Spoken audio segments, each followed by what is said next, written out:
You're listening to The Stephen Torriello Show, building a platform of liberty for people in search of truth with a dash of hope and a life worth living. The Stephen Torriello Show. And now, here's Stephen.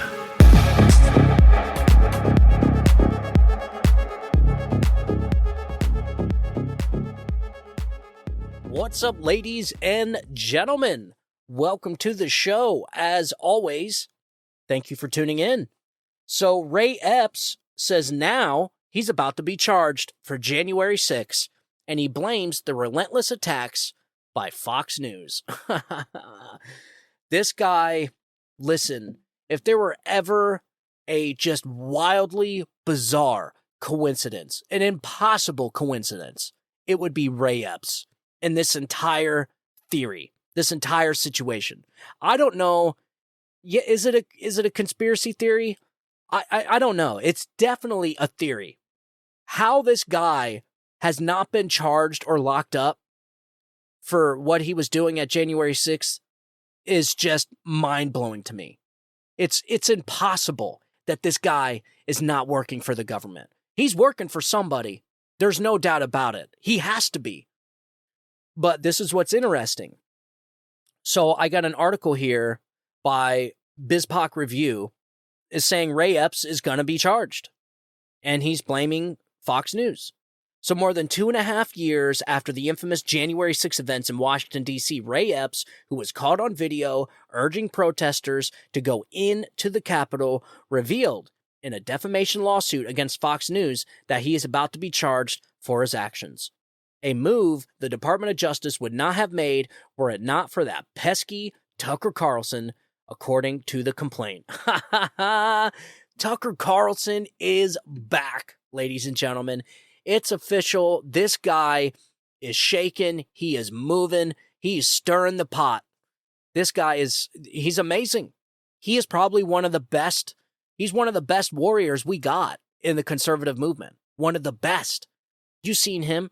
He all but destroyed Mike Pence's entire career in 2 minutes. I don't know if you guys heard of it. Well, you know what? I'll just go ahead and play it right now. Here's Tucker Carlson ending Mike Pence's presidential race. Here, check this out. Let me say one last thing. We've run out of ammunition, so we're sending him cluster bombs. So because we've sent our ammunition to Ukraine, which has not yet won the war, whatever that means, no one has defined it, but isn't that prima facie evidence that we have become weaker militarily by our support from Ukraine, or how am I missing something? Well, we're out of ammunition, so we're sending cluster bombs. Well, first off, since Joe Biden took office, he's been working to cut military spending. And frankly, the recent debt ceiling deal that was done, if they don't pass all their 13 appropriations bills, will result in a 1% cut in our military spending after inflation in 2025. A half ago, Russia had the second most powerful military in the world. Today, they have the second most powerful military in Ukraine. All right? That's progress. Make no mistake about this. We promised them 33 Abrams tanks in January. I heard again 2 weeks ago in Ukraine, they still don't have them. We've been telling them we'll train their F-16 pilots, but now they're saying maybe January we'll let somebody transfer some jets. I'm sorry, Mr. Vice President, I know you're running for president. You are distressed that the Ukrainians don't have enough American tanks. Every city in the United States has become much worse over the past 3 years. Yeah. Drive around. There's not one city that's gotten better in the United States. And it's visible. Our economy has degraded. The suicide rate has jumped. Public filth and disorder and crime have exponentially increased. And yet, your concern is that the Ukrainians, a country most people can't find on a map, who've received tens of billions of U.S. tax dollars, don't have enough tanks. Right. I think it's a fair question to ask, where's the concern for the United States in that? Well, it's not my concern. Tucker, I've heard that routine from you before, but that's not my concern. That's not my concern? Is that not, how did the crowd not, boo? That was so shocking to me. When I first heard it, I said, no way. No way did this guy just say, that's not my concern. So America's not your concern? America first? So there you go, folks. you could say it was out of context. You can say whatever you want. But the thing is, when Mike Pence was put on the spot, he said, America is not my concern. That's essentially what he said. When he was asked, what about America? You're sending all this money to Ukraine. What about America? He said, that's not my concern. So you put it in whatever context you want. I personally believe Mike Pence, obviously he's nervous. The guy, he looks nervous on the stage. And he obviously was caught off guard with that question. And he didn't have a good response. I mean, I wouldn't say, I would not having a good response is an understatement. He said the exact opposite of what somebody should say. He said the worst possible thing you could say after being asked that question. So look, there's no doubt Tucker Carlson is back. One of the reasons why, among a couple, I think Tucker Carlson was fired because he started bringing up January 6th. He started playing the footage, he started playing the audio, and they didn't like it. He was a rebel rouser for this conservative movement. There's no doubt about it. They see Tucker Carlson as a threat, the system, the Murdochs over there at Fox. I don't know them personally, but they're not on our side, regardless, whether you watch Fox or not. Obviously, I do because, I don't watch it religiously, but obviously I watch multiple different news outlets. I watch MSNBC, CNN, Fox News. I watch all of them because I like getting both sides of the story. I like to see what my enemies are up to. But Fox News is, the reason why they got rid of Tucker was because the kids are taking over Fox. Because the old man wants to either sell Fox, and he's not going to have any buyers if people like Bongino and Tucker Carlson are on it. So he got rid of them. And not only that, but lawsuits. You had the lawsuit with Dominion voting, which those people, listen, we're not going to get into that. That's for another show. But voting machines, I'm sorry, folks, no go. No go with the voting machines, the electronic voting machines. Anybody can read the tea leaves with that. Electronic voting machines and elections right now, especially in this type of environment, are a no-go. No way. I don't care if they're connected to the internet, they're not connected to the internet, I don't care. There's no way our election should be ran by technology that a few companies own the proprietary rights to. No way. And we can't audit the machines. We can't know how they work. We're not allowed to see inside of them. No, that is the dumbest thing I think I can ever think of. So Dominion, that's another thing.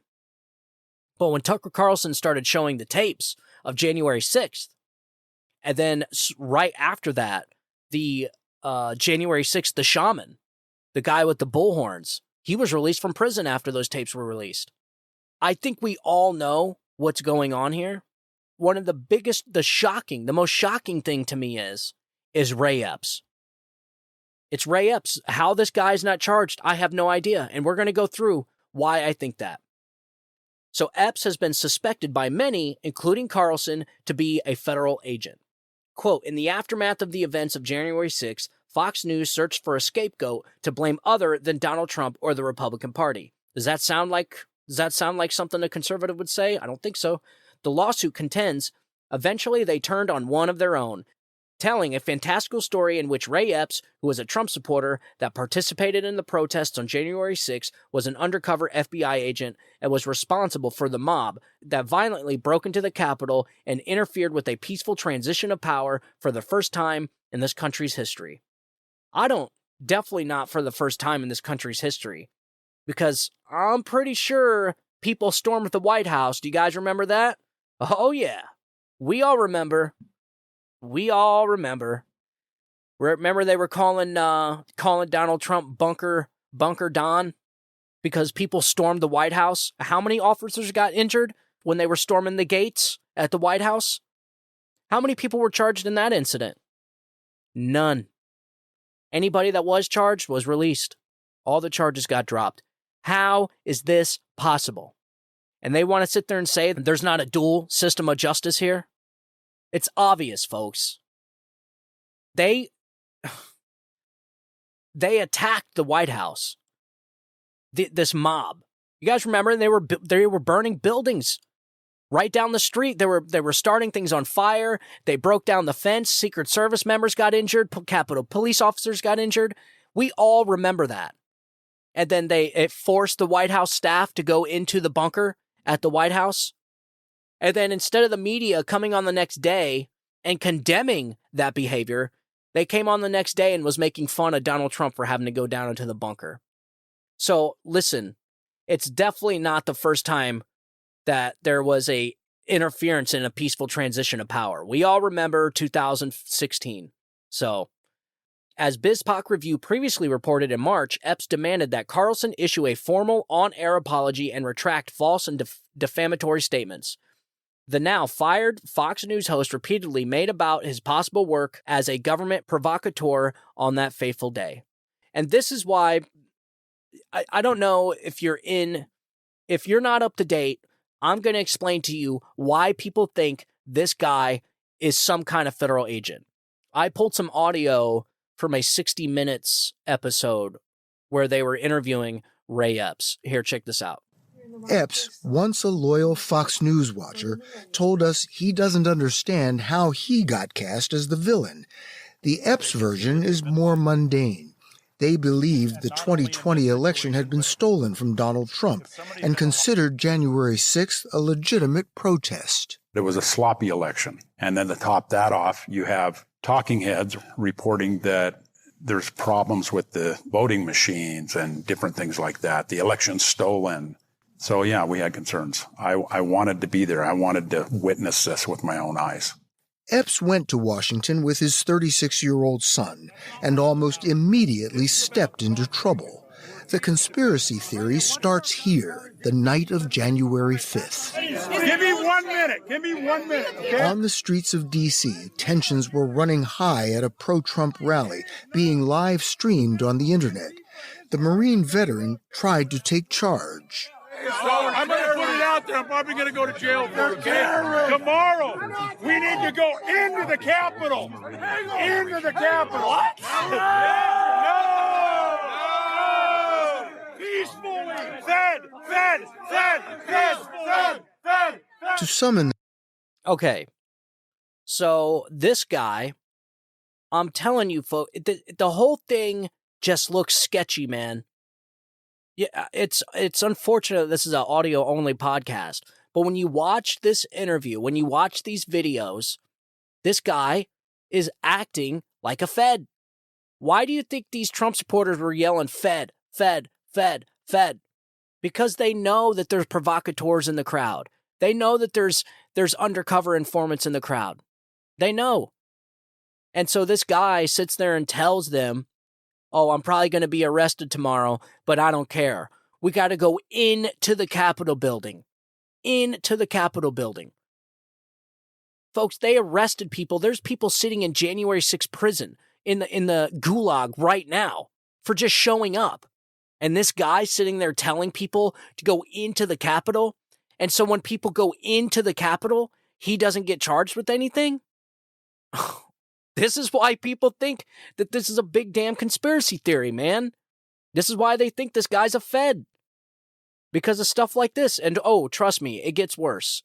Epps seemed so over the top, he must have been a government agent, a Fed sent to entrap them. When you said, we have to go into the Capitol, we have to go into the Capitol, what were you thinking? I said some stupid things. My thought process, we surround the Capitol, we get all the people there. I mean, I had problems with the election. It was my duty as an American to peacefully protest, along with anybody else that wanted to. And yet, everybody that showed up is being arrested and charged. What, we got 1,000 people, and now the DOJ says they're looking for another 1,000? And this guy said, I mean, he is blatantly telling people he wanted to go into the Capitol building and enticing other people to do the same thing. And somehow he's not charged. Oh, and it gets better. It gets better. Here, check it out. The next morning, January 6th, Epps was out by the Washington Monument, still focused on a single goal. We are going to the Capitol, where our problems are. It's that direction. Here, we're going to walk down to the Capitol. While President Trump was still speaking at the Ellipse, Ray Epps walked. This was bizarre to me when I was recording this audio. Do you guys notice how 60 Minutes cut out that statement of Donald Trump when he said we're going to go march on the Capitol peacefully and patriotically? They edited the speech. They took that out of the speech. Why? Because that's what they're trying to indict him on. So they want people, this is how corrupt and crooked and disgusting our media is. They edited out Donald Trump saying peacefully and patriotically. Listen, folks, we are in like stage 5 information warfare right now. We are like DEFCON 5. When they're selectively editing out parts of a speech that Donald Trump made so that it makes him look bad. Man. All right, here we go. Toward the Capitol, he told us he wanted to be up front to help keep the peace. What happened next at Peace Circle, where protesters first overran police, is seen as a smoking gun. Here it is. Epps pulled this agitated rioter aside and said something. Conspiracists say he was giving marching orders, because seconds later, this happened. The first Capitol police officer goes down. As closely as you can remember, what exactly did you say to him? Dude, we're not here for that. The police aren't the enemy. Something like that. All right, folks. Does that sound like something you would whisper in a rioter's ear? Think about it. If you're there, if you're truly there to trying to keep the peace and try and convince the crowd to be peaceful, then why would you whisper in somebody's ear and not yell to the crowd like you were yelling all the other times? So you're yelling to the crowd, we're going to go into the Capitol, but yet you whisper in a rioter's ear, dude, that's not what we're here for. We're not here to go after the police. That's what you whisper in his ear. And then, literally 1 second later, this kid busts down the barriers while Ray Epps is standing right there watching it all happen. And then because that kid busted those barriers down, which, folks, it was a bike rack. How this place wasn't more secure is another theory, but we're not going to get into that just yet. But it knocks a police officer down, and then you can hear a protester saying, whoa, whoa, whoa, wait, and helps this woman up. And Ray Epps is just standing there the whole time. What did he whisper in his ear? Sitting there saying that you whispered, dude, we're not here to go after the police. We're here to be peaceful. That's what you claimed you whispered. Why would you whisper that? Why would you not yell to the entire crowd, yo, we need to be peaceful. We're not here to harm the police, or whatever it is that he said. It doesn't make sense, folks. This is why people don't trust this entire damn thing. This is why. This guy is a liar. I'm telling you, this guy knows more than what he's saying. Because we already know that there was, I don't know, I think we know now that there was 49 undercover informants. We don't know because we can't get any answers from the FBI. We can't get any answers from the Department of Justice. Nobody can tell us how many undercover agents were at January 6th that day. It should be none. It seems like a pretty damn easy answer to give, right? Why were there undercover informants on January 6th? Why were there undercover informants there? And I'm telling you, years down the road, we're going to find out that there were hundreds. You guys remember the Gretchen Whitmer debacle? They had 5 suspects and 13 FBI agents. So if we know that's how the FBI operated in Michigan, how do you think they operated here? How many undercover informants were at January 6th that day? That's what I want to know. And that's exactly what whoever wins, that's exactly what the next Republican president should be releasing on day one. That's all Republicans, that's all conservatives are trying to do. That's all Tucker Carlson is trying to do. We just want the truth. Because personally, if you ask me, I think the riot on January 6th that day was a false flag operation orchestrated by the United States government against its own people. That's what I think it is. That's what I think it is.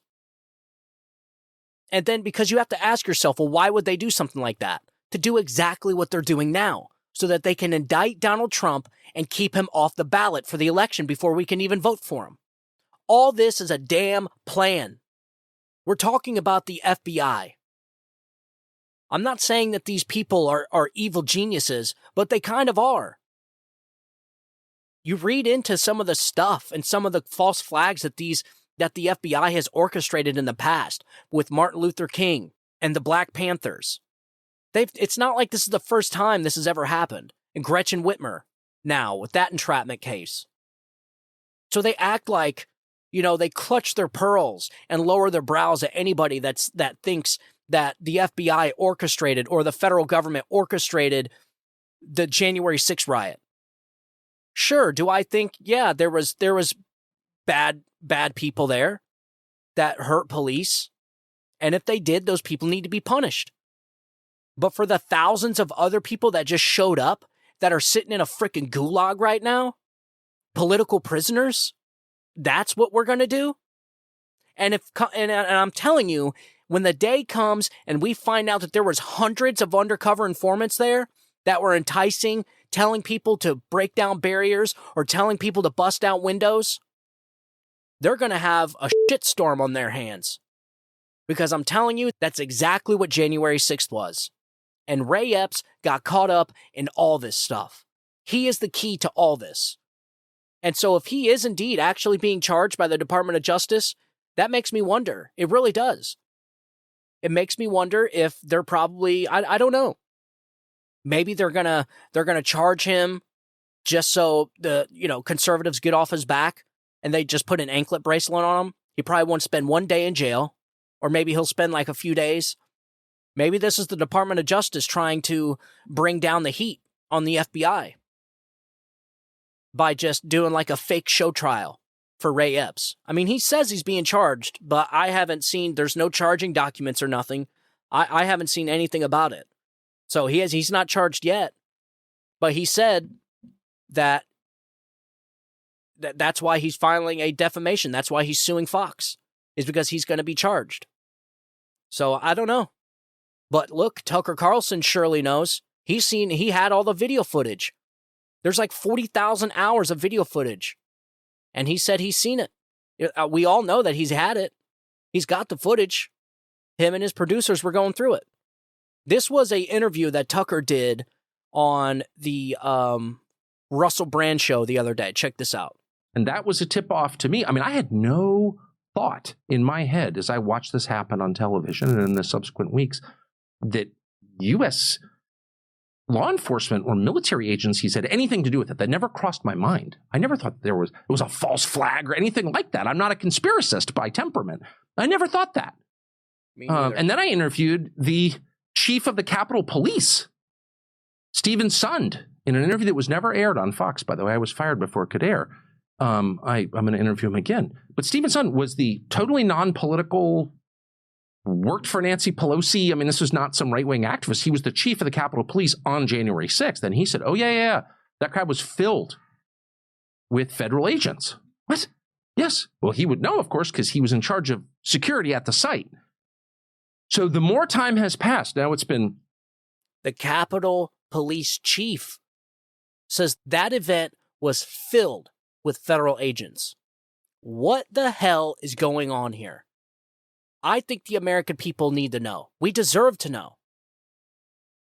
And this is, it's just sad that we got to go through all these battles and FOIA requests and interrogations and House oversight committees and contempt of courts. Just give us the damn answer. Was the federal government involved in orchestrating a false flag operation against the American people on January 6th? Just tell us the damn truth, man. And this is why you have people that don't trust the FBI anymore. This is why you have people that don't trust the CIA or any government institution. The CDC, NIAID, the IRS. This is why you're completely destroying all credibility and integrity in these government institutions because you want to cover shit up. The American people have a right to know what happened on January 6th. And certainly the political prisoners that are rotting away in a gulag right now, they certainly have a right to know. And Ray Epps is the key to this. This is why people think Ray Epps is a federal agent. It's because this guy is on video telling people to go into the Capitol. On video whispering something in a rioter's ear, and then a second later that kid rips down one of the barriers and knocks over a police officer while Ray Epps is standing there. And then this guy has the balls to get on 60 Minutes and say, I whispered in his ear, hey, we're not here for the cops. We're not here to be violent or anything like that. Why the hell would you whisper that in somebody's ear after you just got done yelling to everybody to go into the Capitol? Why wouldn't you yell to everybody, we're not here for this. We're not here to hurt the cops, or whatever he said? None of this makes sense. This is why people don't trust this entire scenario. People don't trust this entire damn situation. They just don't trust it. Finally, on May 23rd, the Department of Justice notified Epps that it would seek to charge him criminally for events on January 6, 2021. 2.5 years later, Epps' attorney, Michael Teeter, writes in the complaint, the relentless attacks by Fox and Mr. Carlson and the resulting political pressure likely resulted in the criminal charges. So it took this footage, millions of Americans, Tucker Carlson, an entire news outlet, for the Department of Justice to finally come and charge this guy? After they seen the footage, they seen the same footage we did. Well before we did. This guy was on the FBI's list. He was picked up, arrested, and then released and removed from the list the next day. While thousands of other Americans are getting arrested and charged. And I'm trying to get an interview by one. I'm trying to get an interview by John Strand, who's getting ready to go away for 3 years in a federal prison for obstructing government something. I don't know what it is. Some bullshit charge. This is what they're doing to everybody. They're coming up with these, trespassing on government property, stupid shit like that. And that's what they're nailing these people to the wall because of this. And if it turns out that all this was orchestrated by the government and these people spent years of their lives in prison, buddy, you're going to have a big problem. This is a huge, huge issue. And all the American people want and all this country needs is the truth. They could stop all this if they wanted to. Just be honest with people, man. Stop making people, dig and dig and dig FOIA requests and oversight committees and subpoenas and contempt of courts. Just tell us the damn truth. How many people were there that day, and where is the after-action report? If you had informants there, it's obvious that you do because you're not denying it. Where's the after-action report? What did they have to say? What were their roles? What did they see? What did they do? Because we already know we got footage of a couple uninformed officers inciting the riot, telling people to go, helping people up scaffolding. I mean, so this is no wonder why people think the way that they think about this.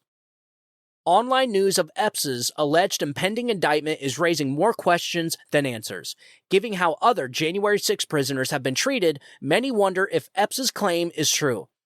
Why is he still not arrested?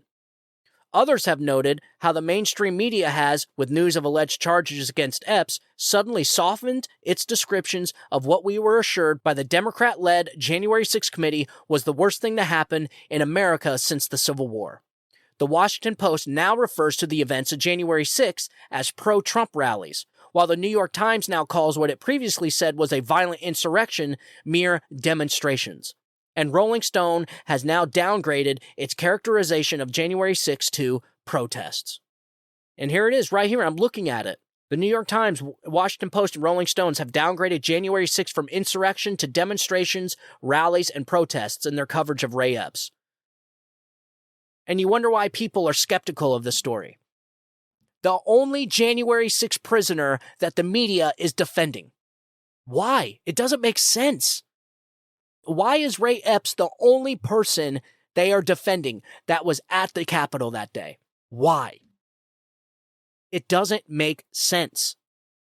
They're defending him so much, they're so dedicated to defending him, that they're willing to downgrade what they've been calling the worst thing since Pearl Harbor to demonstrations, rallies, and protests.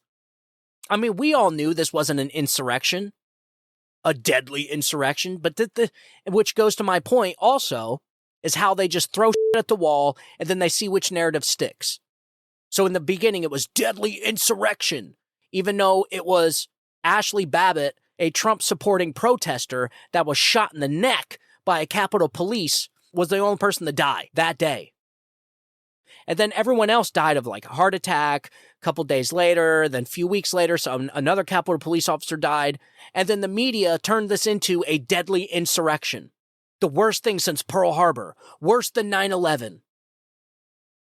And then now all of a sudden they're downgrading it to demonstrations, rallies, and protests? I mean, it's just more proof that the media sucks. They are nothing but just Pravda outlets for the Democrat Party. They are the Democrat Party's media apparatus. They are the state media. That is what they are. They are state media. They are Pravda.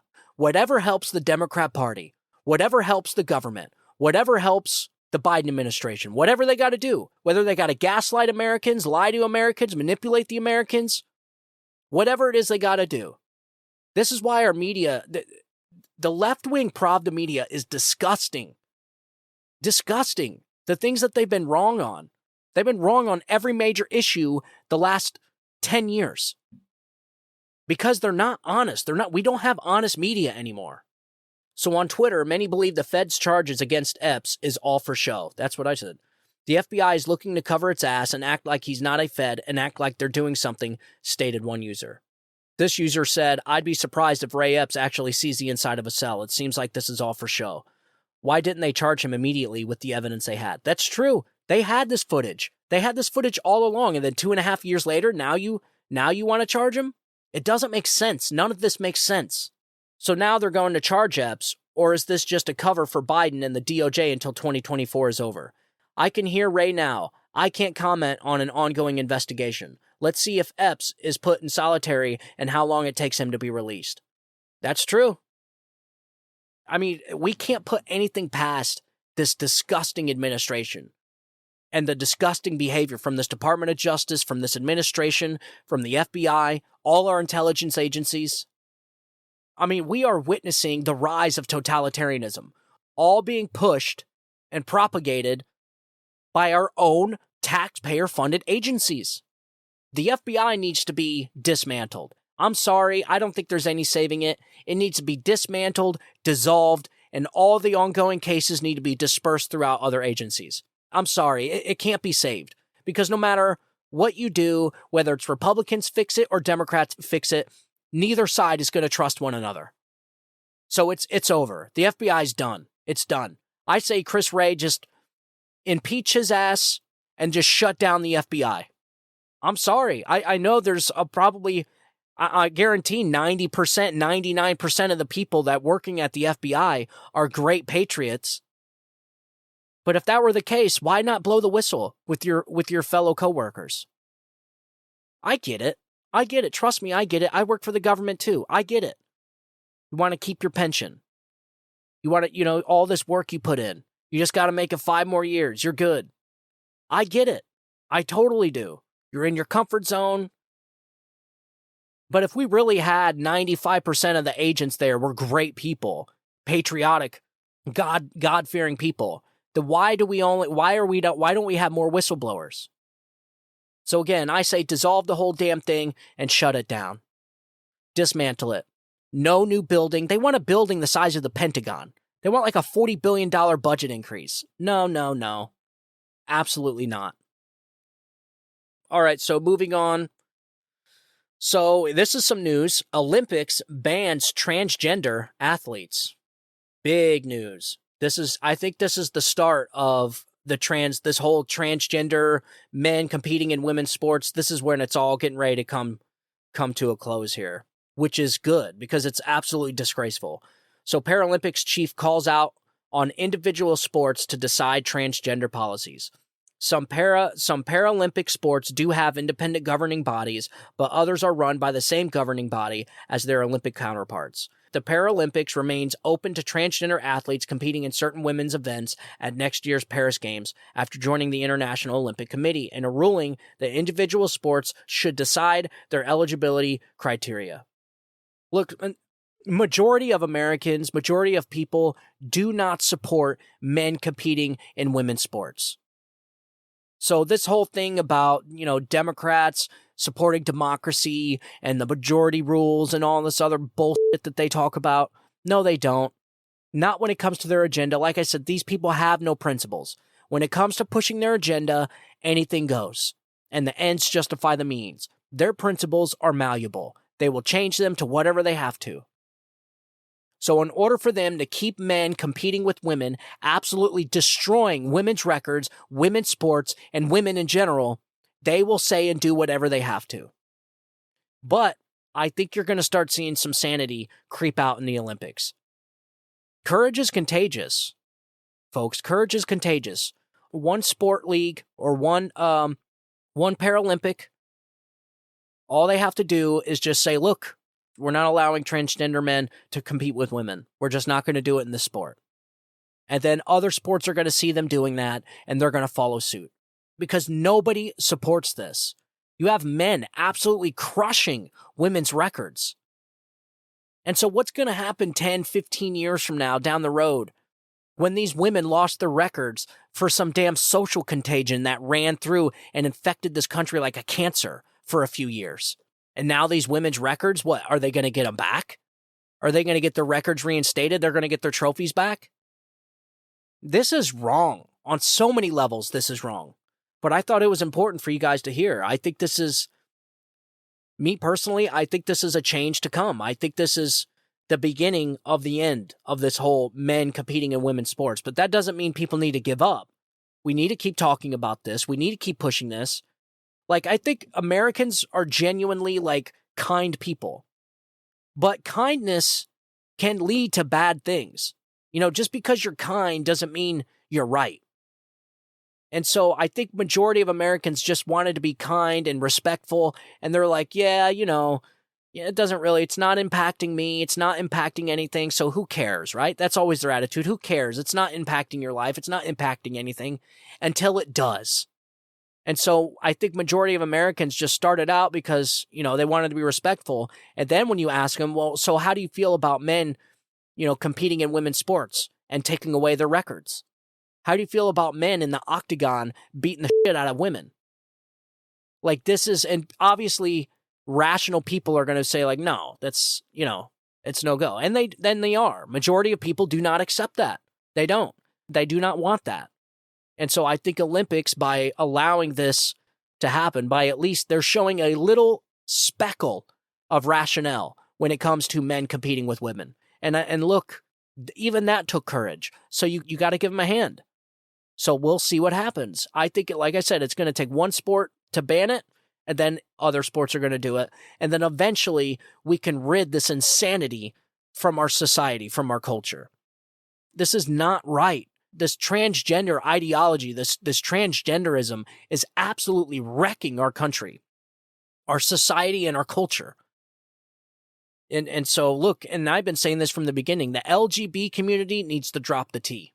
They need to drop the transgenders because they have attached themselves to the LGBT community and now have hijacked it and are wrapping themselves up in the LGBT community.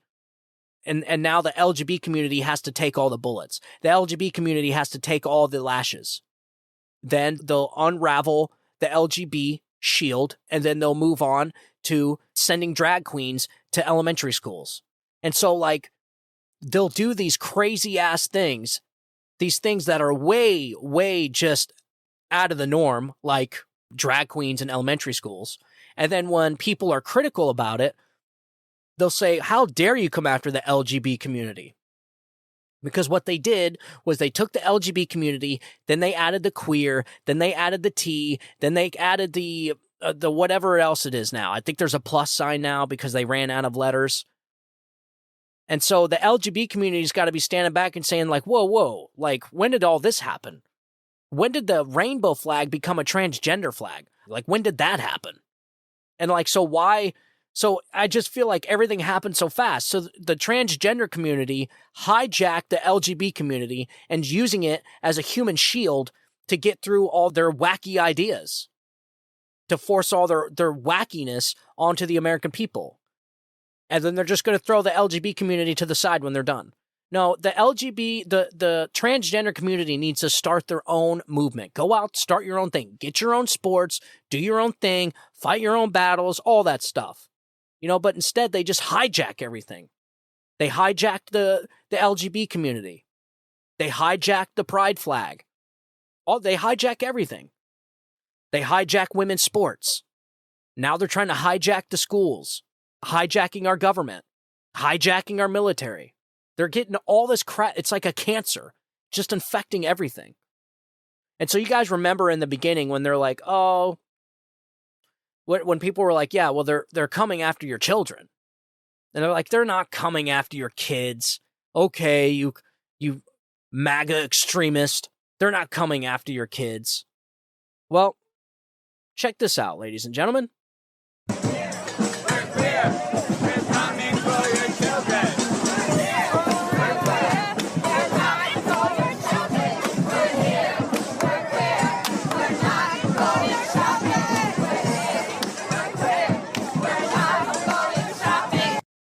Yep. Obviously, this is something that, again, I think it's going to work itself out, but it's just damage control at this point. It's containing the damage. Where are the feminists at? Like, you got Riley Gaines, that's great. You got a few of them, that's great. But seriously, like, where are all the other women at? I mean, these men are destroying your sports. I mean, they're completely wreaking havoc on women's sports. And here it is, it's the men that are standing up and saying, whoa, you need to back off. So I like being in the protector role. I do. I don't mind being a protector for women's sports. I would do it any day, anytime. Just show me where and when. I'll be there. Because I think that is a man's duty, is to protect women. That's what we're supposed to do. That's what men do. And so, but what's bothering me, what I find weird is, where are the feminists at? The feminists that fought for all this stuff.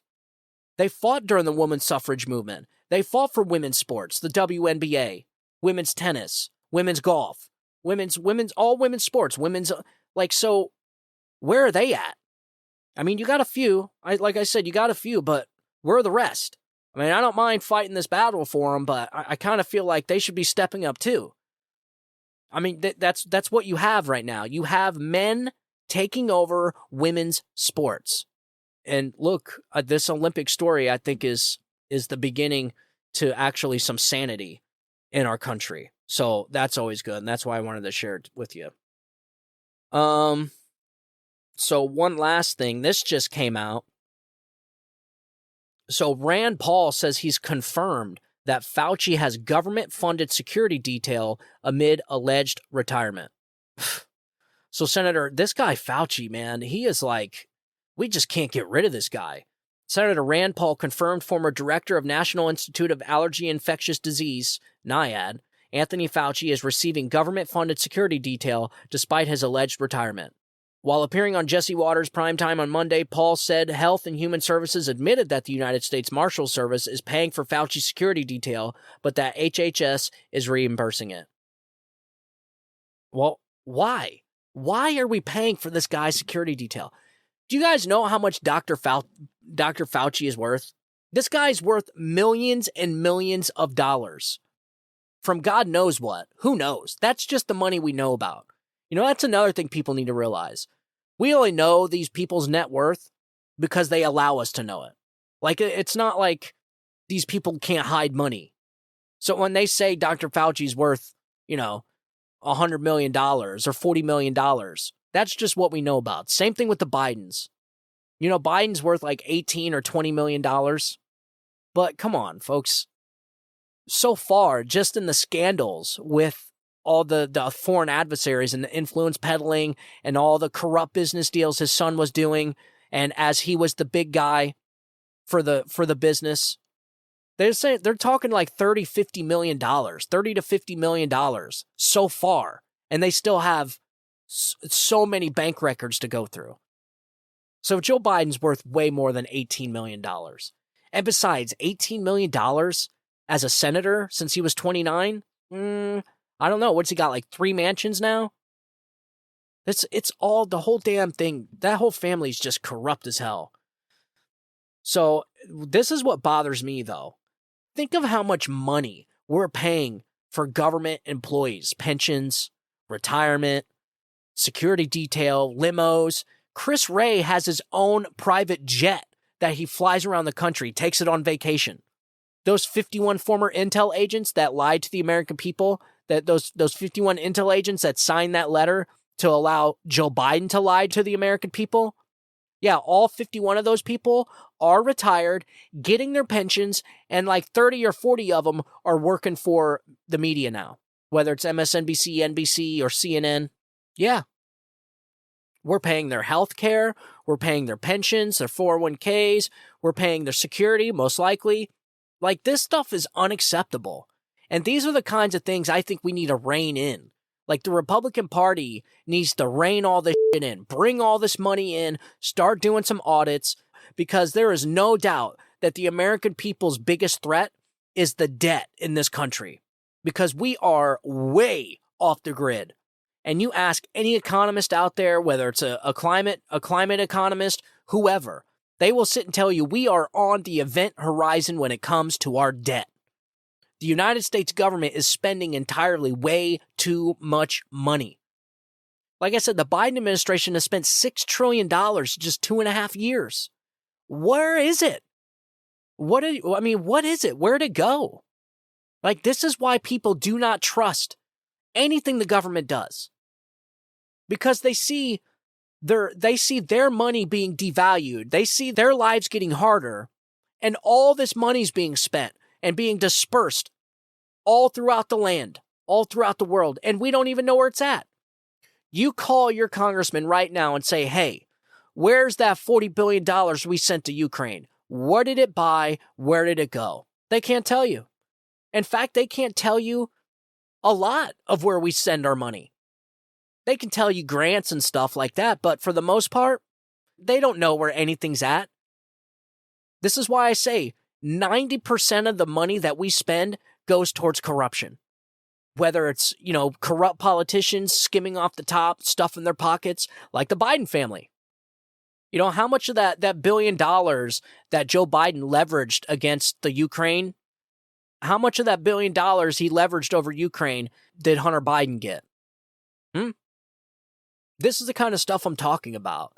And so when I see articles where Dr. Fauci, who's retired, still getting limousines and security detail paid by the taxpayers after the amount of damage this guy did to this country, I'm not saying Fauci alone did this, but ladies and gentlemen, we all know this crooked little weasel had a lot to do with COVID-19 and his stupid gain-of-function research. And this guy still believes in gain-of-function, and he still wants it done. He still wants to fund gain-of-function research in the Wuhan lab. Is that not, insane? That this guy learned nothing? Nothing. And I guarantee you, we all know, and we knew from the very beginning, that this virus was created in a lab and it leaked. We all know this. It is almost a proven fact now. Almost every single institution has confirmed that. My question is, was it on purpose? And what were they doing the research on? A bioweapon or vaccines? This is why nobody trusts the government. It's stuff like this. And they're still doing it. So imagine this. I want you to picture what COVID-19 was like, that 3 years of hell, that that China brought this country, and that virus had less than 1% fatality rate. Now imagine a virus that they're most likely working on for a weapon that has an 80 or 85% lethality rate or fatality rate. Imagine that. We're talking global extinction viruses that we, the taxpayers, are funding. This is the kind of stuff they make movies about. This is the stuff nightmares are made of. You're talking about these people poking and prodding and playing God with viruses. I say gain of function can be good if used in the right manner. But we all know that the government and everything it touches is not in the right manner. It's not for good intentions. Look, we took nuclear energy, one of the greatest discoveries in mankind, and we turned it into a bomb that killed hundreds of thousands of people. The governments should not be poking and prodding and playing God with viruses. I'm sorry. The problem we face now is if we're not creating bioweapons, that means the enemy's creating bioweapons. And I'm telling you right now, the end of the world is not going to be from nuclear. It's not going to be from climate change. It's going to be from man doing something stupid like messing around with viruses. That's what the end of the world's going to look like. And it's probably going to happen just like COVID-19. Except it's not going to be a 1% fatality rate virus. It's going to be a 90% fatality rate virus. And nobody's escaping it. Because you can't see it, you can't taste it, you can't smell it, and we have corrupt governments that don't tell us the truth anyways. Oh, but rest assured, their asses will be down in a bunker buried in some mountain somewhere for the rest of their life, so they'll be safe. But it's always us, the American people, that have to suffer for all the government's stupidity. I say you need to cut the government in half, and then that other half of the government needs to be way more efficient. Way more efficient. I don't mind spending billions of dollars. I really don't. I think the government's a bad thing to give it to if you actually want to get something for your money. But I think the American people need to know where their money is going. The American people have almost no say anymore in how our money's spent. It didn't used to be like that. But it's, the American people just sat back and thought the government had their best interest, and they didn't. They let the dog off the leash for too long. And now things are out of control, way out of control. We're talking like ending our currency out of control. You got BRICS talking about dropping the U.S. currency. That would be a catastrophe for our economy. You want to talk about, we're talking like depression level stuff here. And we have Dr. Fauci getting limousines and security detail while he's a multimillionaire, and Chris Wray, the FBI director, taking private jets that we pay for on vacations. So like I said, I don't mind giving the government money, just so long as we can see where it's going. And I think the American people need to be way more pushy on this. And I think the government needs to invest their money better. They sit there and they say, oh, we're trying to change the climate on a planet, so we're going to need $75 billion to do it. Do you know what you can get with $75 billion? You could probably cure hunger in Africa. You can certainly clean up the homeless problem in our country. We already talked about that on a past episode. It would take $20 billion to clean up 50 to 75% of the homelessness in this country. How many billions of dollars have we spent on other stupid stuff that we have nothing to show for it? And so I'm not against giving the government money to spend. I have a problem with what they spend their money on. That's where we need to focus on. What we spend our money on. I think we can be getting way more for the money we spend. $6 trillion in 2.5 years? And nobody can point to anything that's bettered their life? No, I'm sorry. Sorry. No go, man. No go. So, all right, ladies and gentlemen, that's all I got for today. As always, thank you for tuning in. And if you like the show, Send me an email. If you didn't like the show, send me an email. If you got any comments or you want to leave me a message or ask me a question, you get a hold of me, StephenTorrielloShow@gmail.com. So get ready for the whistleblower testimony that's going to be coming out this week. It's going to be wild.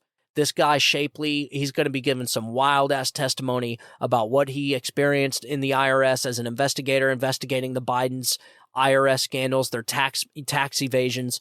Supposedly there's millions, $8.3 million that's unaccounted for that Hunter Biden never paid taxes on. And not only that, but they were tipped off and other things like crazy scandal.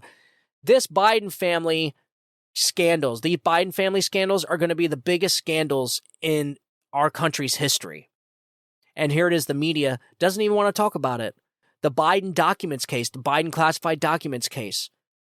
Joe Biden's under special investigation right now, but you wouldn't know it because all they talk about is the Trump document case. Joe Biden had classified documents in his garage and all throughout Delaware. Why? Where's this special counsel at? What's going on with it?